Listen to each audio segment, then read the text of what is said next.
Hey, welcome to the Geriatric Millennials. This is Jayme. And this is Beth. And we are two oldish, youngish ladies talking about movies that scarred our youth. Yes, absolutely. Or our lives, not just our youth. No, because some scarred of them, us for the rest of our lives. Some of these have stuck with me to this day.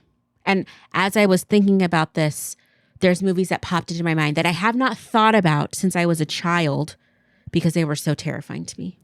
Okay. Well, my list is really short because this is combining two things that I'm really terrible at. That if you've listened to this podcast for very long, you will know.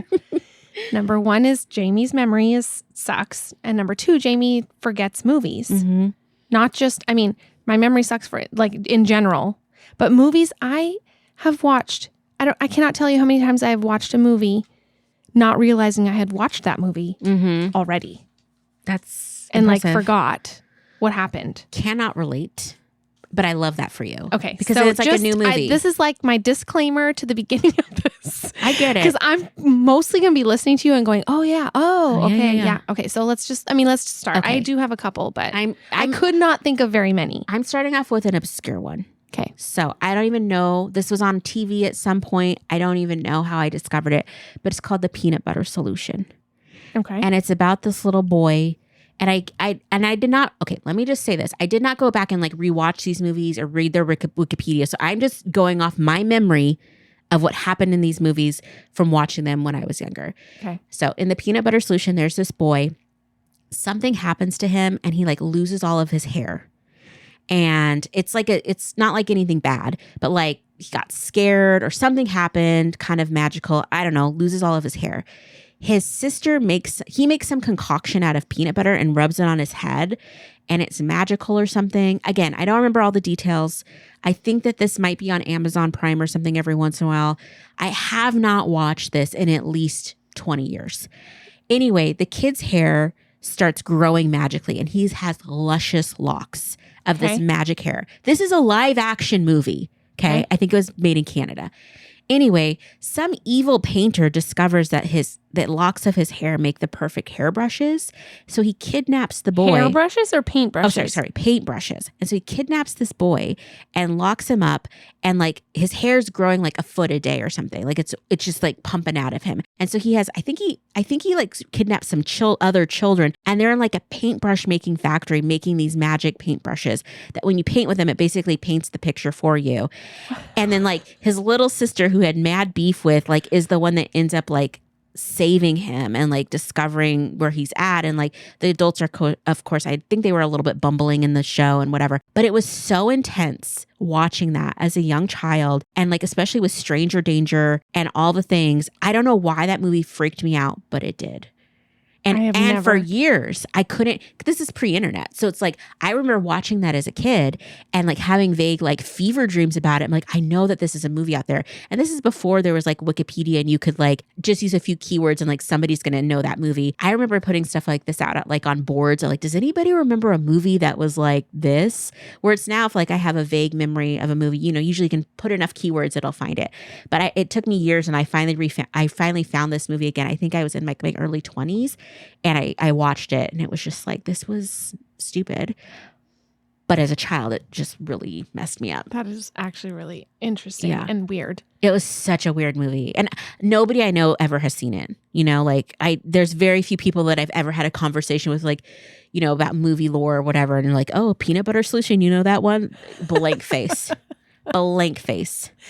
Oh my gosh. Okay. Yeah. Okay. Another Canadian movie that traumatized me, made for TV movies in like the 80s and 90s, were a different beast. They were not suitable for children, in my humble opinion, a lot of them, because they were all traumatic and you're watching them by yourself after school. And there was one I watched, and I don't think it was specifically an after school special, but it was a true story about how there's this little boy in Canada and he's like on a skateboard or something.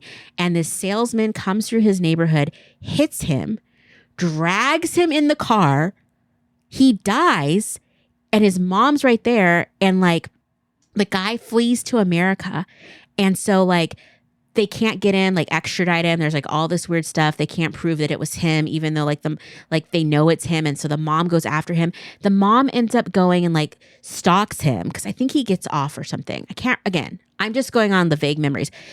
And the mom like stalks him, kidnaps his kid just to scare him, and then lets him go. What the heck? It was like, I'm watching this at like 9 years old. No parents talking about the realities of this.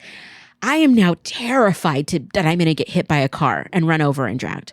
Yeah. Scarred for life. Yeah. Like even to this day, I'm always very like trepidatious when I like cross the street because it's just like, is there a car coming? Yeah. Wow. Oh my gosh. Sorry. Wow. I didn't even have that on my list originally. It just like triggered. Oh, wow. Because I thought about Canada. Yeah. Yeah. Okay. There was one movie that came to my mind that I felt was very impactful in a negative way. Mm-hmm.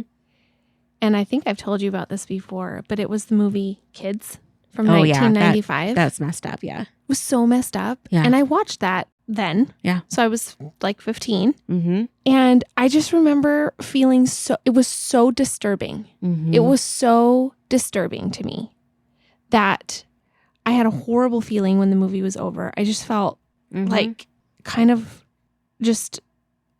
in shock and also just gross and just like, I just didn't like it. I didn't like how I felt. I felt like maybe I shouldn't have watched this. Yeah. And it was just, but also like, it was awful. It was awful. Mm-hmm. I'm sorry. I know that movie. It's not a... It's a movie. It's about a guy. It's like a teenage guy who's made it his mission to have sex with as many virgins as he possibly can, but he's HIV positive and he doesn't tell them. Mm-hmm. And this is like peak HIV fear. Yeah. In those days. Like, because it was just, there wasn't really, I mean, there was obviously since the 80s, there's like protocols and things you could take to help, but it was definitely not like it is now where it doesn't have to be a death sentence. Yeah. Like it was very much so like. Yeah. Yeah. Yeah.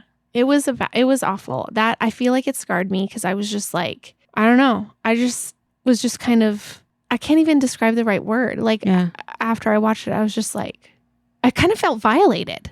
That show too was very real. It was very real. Very real. It felt like it could happen. Yes. Yeah. I think that's the whole. I mean, that's the point. But it's just. But sometimes those shows that are so real, it's just. I'm like, I need a little escape. Well, and it was. I don't think I was expecting that. Mm-hmm. I don't think I was. I mean, that's not the kind of movies that I wanted to watch. I mean, I wanted to watch Dumb and Dumber. Well, and probably like a coming of age film too. That's like light and like. Yes, I wanted to watch. Can't hardly wait. I wanted to watch Girls Just Want to Have Fun. Yeah, that's not bad. I mean, A League of Their Own. Mm-hmm. I wanted to watch, just movies, just feel good movies. I didn't want to watch not feel. I mean, I'm still the same way. I don't want to watch movies that I don't feel good. I'm sorry. And I think that the most scarring movies for me have been the ones that are really true to life and have some kind of abuse. Oh yeah, like kidnapping, abuse, like that kind of stuff. Mm-hmm. I can't handle it. I don't want to watch it. Mm-hmm. Well, another movie I never want to watch again is Gorillas in the Mist, starring Sigourney Weaver. Okay. This one popped back into my head. Haven't thought about it in a million years. So Sigourney Weaver stars as this true life story about this woman who becomes like an activist to help like gorillas that have been in the Congo, I believe it is, that are being like killed for their hands and heads and feet. Why? And so, what are they doing with those? I think it was like traditional medicine and like delicacy. I can't remember exactly, but it was something where it was they were getting poached basically, and so like elephant tusks kind of thing.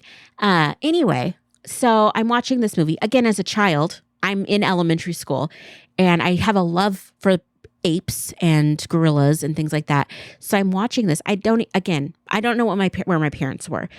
And the whole thing is like she like kind of leaves her life and she goes and she's like living with the gorillas and it's just talking about them trying to protect them and blah, blah, blah. In one of the scenes, she comes across one of her favorite gorillas that they've been like studying and working with, decapitated, hands cut off, feet cut off. Beth is traumatized. Like it was so gory now if I saw it again, it wouldn't probably have exactly the same effect, but for a child, gory. Yeah. And then at the end of the movie, she's murdered. By the same poachers. Yes. And it's a true story. Oh, gosh. Scarred. That's horrible. Educated, but scarred. Yeah. Another one that really got me, very different vibe, is Return to Oz. Actually, it's not. It has a very similar moment because Return to Oz is Dorothy goes to Oz years after like she first went in the first Wizard of Oz. Okay. Oz has been kind of like run down. It's not nice. And she's like running back into things like the Scarecrow and the Tin Man and all those same characters, but they're all freaky now. They're all like not like happy, like looking characters. Okay. The evil queen that's living there now, she has all these different heads and she'll put them on. And I'm like, what is it with like decapitated things? That sounds so creepy. It was so scary. It was like, I could not believe it was a children's film because it was so scary. I think it wasn't not that long ago. I mean, it was a few years now. I think I tried to watch it again and it still invoked some of the scariness because the characters were just so, it was kind of like Tim Burton meets like Stephen King meets like The Wizard of Oz. Which that first Wizard of Oz has some elements of scary too, but this was just like nothing else. Oh, that reminds me. Stephen King. Yeah. Pet Sematary. Oh gosh, yeah, no. I don't even remember the premise of it. I just know that I didn't like it. Yeah, no, it's terrifying. Okay, I'll put that as one of mine. All of his stuff from like the 80s and 90s, like seeing it back then, terrifying. I mean, now you can watch. I watch some of that stuff and it's a little hokey, but I still can't watch the original It. Another terrifying movie that I saw as a small child is called The Lady in White. It stars the grandma from Who's the Boss, Mona. And anyway, it's about this little boy and he starts seeing these ghosts at his school, like this one specific ghost. And it's like this little girl who gets attacked and murdered. And he keeps seeing it and it's super scary. And it's all like him figuring out who did it. And part of the premise is like there's this house kind of up on a cliff that's haunted by this lady in white whose daughter was murdered and it never was solved and she went crazy, blah, blah, blah. It is terrifying. Like it is one of the scariest movies I've ever seen. I honestly don't know if as an adult I could watch it by myself because I was so scared as a child watching that. And let me tell you, as a kid, I didn't watch it just once. I didn't watch it just twice. Every time it came on HBO, I don't know, that summer I was just watching it. Yeah. So here's the thing. I think the things that scar us have a lot to do with our developmental stage and phase, and our brains can't necessarily differentiate between what's real and what's not. Yes. And I think that's why I believe it's important to know what your kids are watching if you can. I mean, I don't know everything that my kids are watching nowadays, that they're teenagers, they're older. I would like to know, but I can't keep track of all that in this. But when they're little, like I didn't want them to watch certain things. Yeah. Like we made my daughter wait to watch Stranger Things and I still didn't want to let her watch it, but I was overruled and she has now watched all the seasons. And she absolutely loves it. But I was like, she can't watch it. She can't watch it because it's going to give her nightmares. It's going to be too scary for her. And then I didn't let her watch it like before bed. Like I was really nervous about her watching it. And she's obsessed with it. Yeah. She loves it so much. Yeah. But I was disturbed by it as an adult even. And I was like, what's that going to do, to her brain or whatever. But I asked my kids in preparation for this, two of my kids, I was like, so have you guys watched any movies that really scared you and blah, blah, blah. And they were both just like, no. And maybe they're lying. Maybe they're not. Well, and if you said scared is different than scarred. I think I said both. Okay. I think I tried to maybe I didn't. Maybe I just said scared. But also you don't know what's going to scar you sometimes until you're older. And you're like, oh. True. Okay, so the last one I have is The Fly. I don't even remember what it's about. I don't, except for some guy transforms into a fly, I think maybe. Yeah. I don't know. I remember. I watched it when I was a kid, and I just remember thinking it was like a super creepy, Yeah, it was super creepy. Super creepy movie. Yeah. All right, I'm having flashbacks. I have a couple more. One of which was Legend with Tom Cruise. Okay. It's him, this beautiful girl, a unicorn, and like the devil himself. This guy, giant guy in red with these huge horns. It's a beautiful film in many ways because it's fantasy and whatever. I think it's one of Tom Cruise's first film, but it was a lot. And again, my parents, Fred and Lena, they did not there was no monitoring of us and what we were doing as far as TV. I'm just watching this stuff. I don't even know if my parents are in the room. I don't know. Yeah. I'm guessing sometimes they were watching the movie. They're like, just let her watch it. She won't remember. I remember. Okay.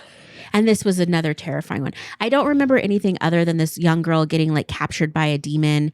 And I think Tom Cruise maybe had to like get a unicorn horn in order to save her, like exchange her life. I actually don't remember other than it was terrifying. Oh. Another great one. It's not crazy scary, but kind of scarred me was Howard the Duck. Oh. Have you seen Howard the Duck?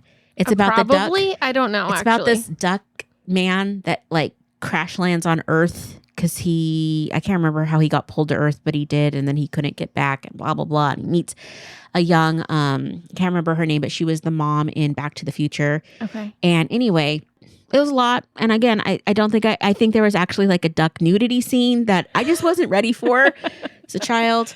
Another great one that really kind of messed me up was the Poltergeist series. Okay, so I texted my husband and I was like, do you have any movies that really scarred you? Because I can't think of any for my own life. And he texted me back and he said, the Poltergeist. He said Poltergeist, and I think he said Poltergeist 3.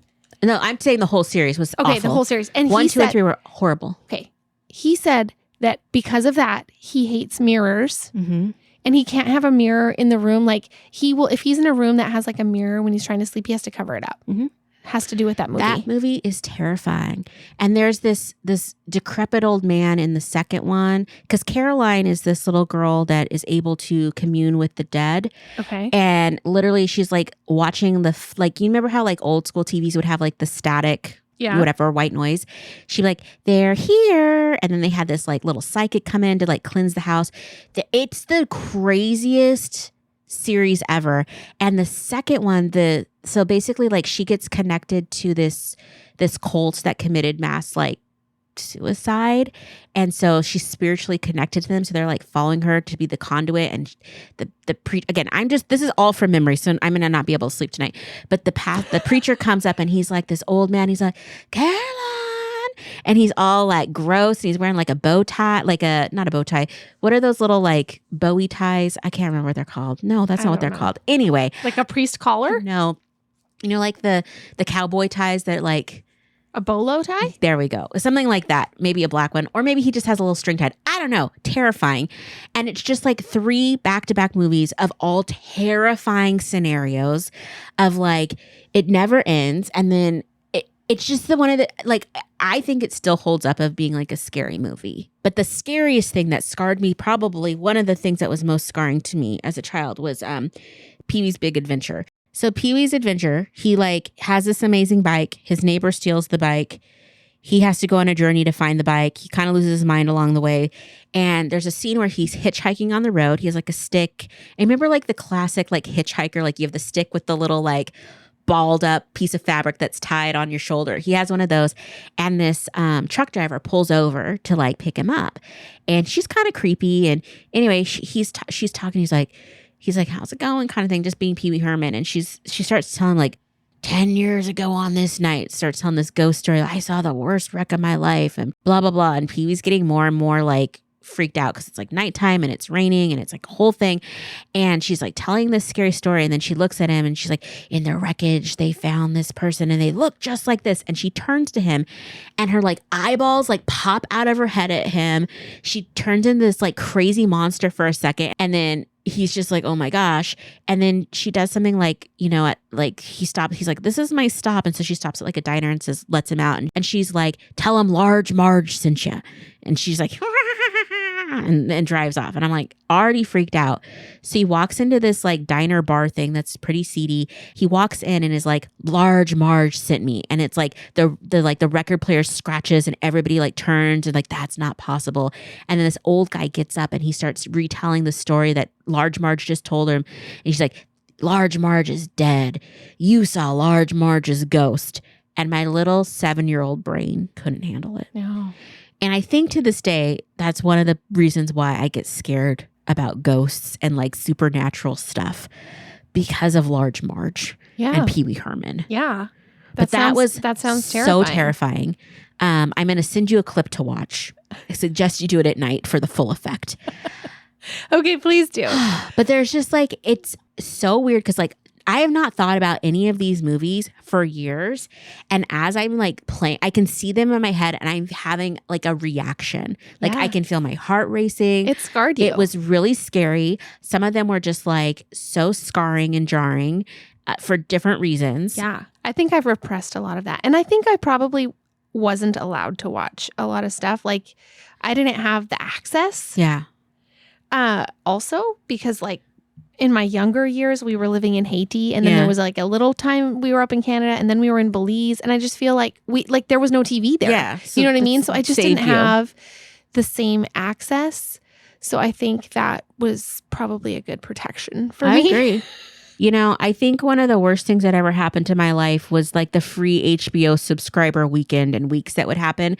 So back in the day, we would have cable, and sometimes my family had all the like good channels, and sometimes it didn't, depending on money and stuff. But like HBO would do these like free HBO weekends where it's like it was the cable company saying like, hey, try it out, and then you can add it to your plan. And I just remember we would just binge shows. Like you just watch so many movies and stuff because like, you know, the only other way to watch stuff was getting a VHS. Right. And that was expensive. So it was like I'm having flashbacks to like the HBO weekend and just watching everything Yeah. with no filter and it not being what I should have been watching Yeah. as a child. I literally, it is, I just want to say it is nighttime as the sun has set as we are recording this.